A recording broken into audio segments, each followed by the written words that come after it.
vitamin C, I get an upset stomach. You say, well, how much did you take? I don't know, I took a teaspoon. Well, that's 3,000 milligrams. Try taking 500 milligrams. Oh, okay, I did it. I could take it. Now try taking 700. And then build up. And then finally they say, you know, at 1,500 I couldn't take anymore. Then bring it down again to 1,300. Do you understand? Work with it. Balance it. Balance yourself with each nutrient. You got the perfect balance. And then that's your individual, specific, tailored program. You've done it for yourself. So this way, at the end of a certain period of time, 6 months, 9 months, we no longer have, in all probability, the symptoms of arthritis because we haven't contributed to the cause of arthritis. You have to contribute to the cause before you end up with an effect. Cause, effect, cause, effect. Everything you do will give you an effect. But here's what's more important. Everything you don't do will give you an effect. Have you ever thought about that? Now, what's that mean? What does that mean that I just said? Do you know what I just said? Tell me what I just said. What's it mean to you? Yeah, go ahead. You didn't get it, all right? If you don't get something, tell me you don't get it. Because if you don't get it, maybe the people at home won't get it, all right? There's nothing wrong with not knowing something. There is something wrong when you don't know it and don't ask about it. So I know that you know the lesson. Let me explain it again, all right? Everything you do in life will give you some result. Do we accept that? All right? There's no such thing in the universe as non-cause and effect. Our problem is we don't always know what will happen, when it'll happen, where it'll happen. We don't know that. A man going in to rob a bank is going to have an outcome. The probability is it will not be a positive one for him. All right? High probability he's going to get caught. If he gets caught, high probability he's going to go to jail. If he goes to jail, he has no control over what's going to happen in that system. But there'll be an effect. Now, he could think and say, do I really want to do this? He has a choice. He has a choice not to do this. And unfortunately, he has not used his choices properly. Everything you do will give you an effect. If you say something wrong to someone, let's say you're acting kind of smart alecky for some reason, you're in a mood. The person may not say a word to you. You'll think it didn't matter.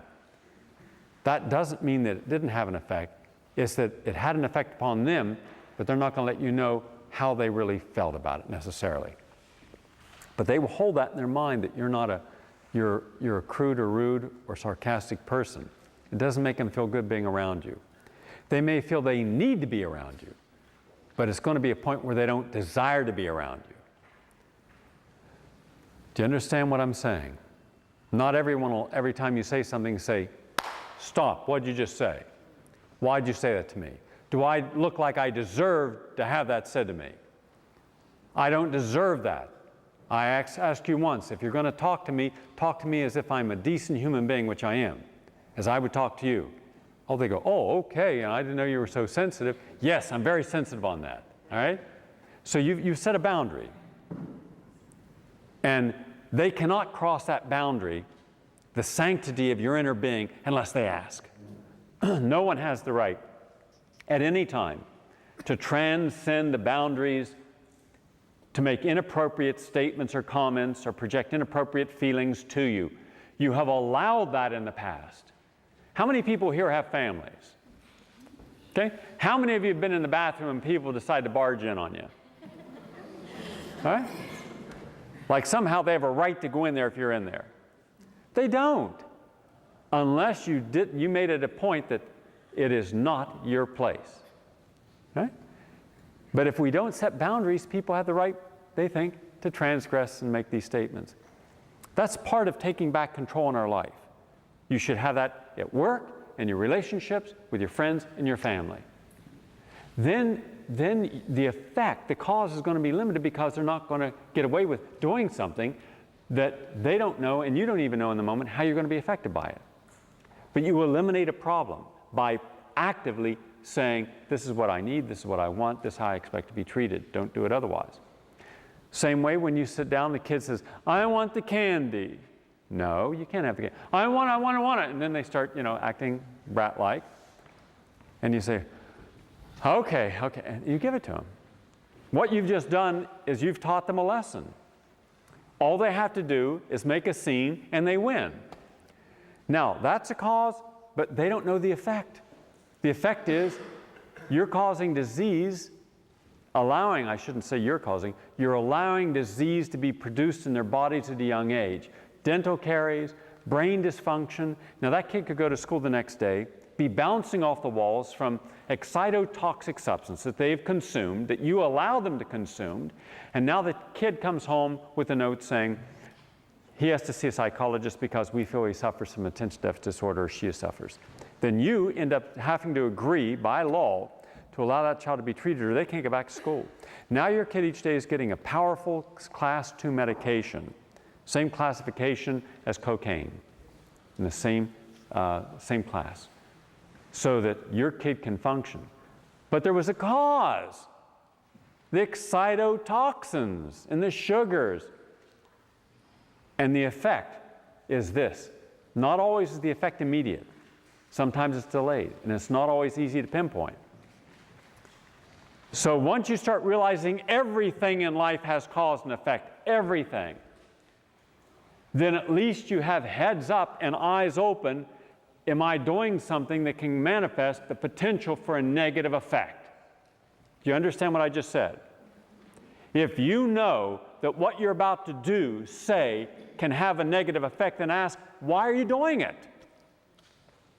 You say, well, if I eat these sausages, I'm not going to die tomorrow. No, you won't die tomorrow. But you precipitated what could be colorectal cancer, and elevated cholesterol, and elevated homocysteine. And you've polluted your body, and you've taken hormones in your body that could manifest in hormone-related breast and prostate cancer, or hormone imbalance. You won't know any of that, because you can't see inside your body. But there will be something manifesting. If it's not good, it cannot do good. If it's not healthy, it cannot manifest in health. Now, if it's not manifesting in health, then what does it manifest? Disease. There is no neutral in life. Do you understand that? Something is either positive or negative to the system by degree and cumulatively. So yeah, you can get away with a lot of smoking before you manifest emphysema or heart disease or some other immune suppression. There is no neutral in disease. We like to think, well, I didn't see anything, I didn't feel anything, the body has a capacity to self-repair, so I throw in some food. Look, everybody's doing it. Yeah, and everybody's dying at half the normal lifespan.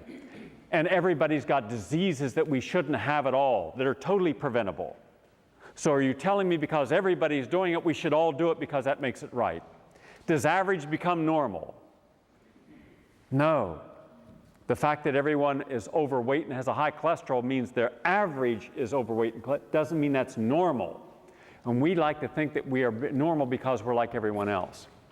You don't want to be like everyone else. Then you lose who you are and your capacity to make the changes because you try to fit in. Well, you're fitting into a disease model of behavior. The average kid watching MTV today thinks the whole world is on 3,000 miles per second living.